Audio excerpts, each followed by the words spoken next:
Happy weekend, my fellow audience, and this is the 36th episode of consistent daily uploads from the show Too Long Didn't Scroll. Find this show on platforms like YouTube, Google Podcasts, Apple Podcasts, Spotify, Amazon Music, and more for all your daily news fix needs.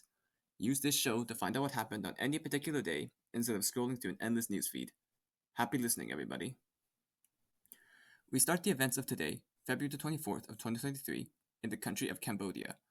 News of new developments concerning the spread of the so-called bird flu or avian influenza, otherwise known as influenza A, have emerged. It is most commonly found infecting and killing countless birds around the world every year, though in recent months has made the jump to other animals such as sea lions, otters, and foxes. Strains of influenza A, including the H5N1 and H5N8 strains, have previously been found in countries like Peru and the United Kingdom, as both countries deploy measures to contain discovered outbreaks and study infected animals to find out the origins of such recent outbreaks. The virus does not commonly make the jump to infecting humans, though as of today in Cambodia, a strain of H5N1 has been found in the country following the death of the 12-year-old girl suspected of being infected, in addition to 12 other infected people. The Southeastern Asian country's Ministry of Health has stated that they have also discovered an abnormal number of dead animals near the outbreak region, and that emergency response teams are now investigating how such could have happened. While the status of the virus's spread in the country still appears minor, public health officials have warned the populace to be wary of symptoms like coughing and fever, similar to a cold, and to seek immediate treatment if suspected. The date of this episode's production, February the 24th of 2023, marks the one-year anniversary of a major escalation of the Russo-Ukrainian War. On the 24th of February in 2022,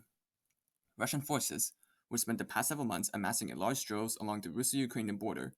launched a full-scale invasion into Ukrainian heartland, making direct beelines from major cities like Kiev, Kherson, Mariupol, and Bakhmut, and others under the guise of quote-unquote a special military operation, as said by Vladimir Putin.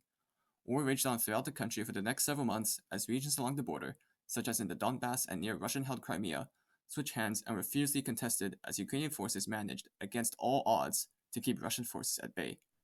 News of sanctions against countries like Russia and Belarus, war crimes committed in Ukraine, and victory, stalemate, and defeat dominated over the course of the next year, as an outpouring of support from the Western world flooded into Ukraine in the form of humanitarian aid and weapon shipments like HIMARS artillery systems, tanks, and more. As the day approached the year of 1 year of invasion, Russia has continued to renege diplomatic agreements with the West. Russian forces, probably including the Russian private military company, the Wagner Group, appearing to be organizing for a renewed offensive to break stalemates and reinvigorate morale in Russia. Elements of such an offensive have already taken place, with putbacks in regions like Bakhmut by the Wagner Group. This anniversary and fears of a renewed offensive have rang throughout the globe as a new wave of anti-Russia protests pop up in numerous cities as Russian authorities detain such protesters in cities like Moscow.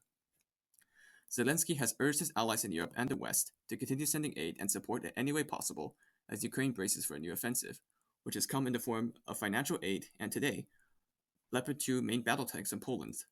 Much of the world, however, still holds out hope for peace and diplomatic resolutions, particularly in the wake of the release of proposals by China for peace talks between the two countries, urging all parties to cease escalation and end attacks on civilians. China's position on the war has been largely ambiguous, though Western leaders have dismissed China's apparent desire to act as a mediator due to its close ties with Russia, and wording in the paper that may be construed as trying to spite Western diplomacy practices.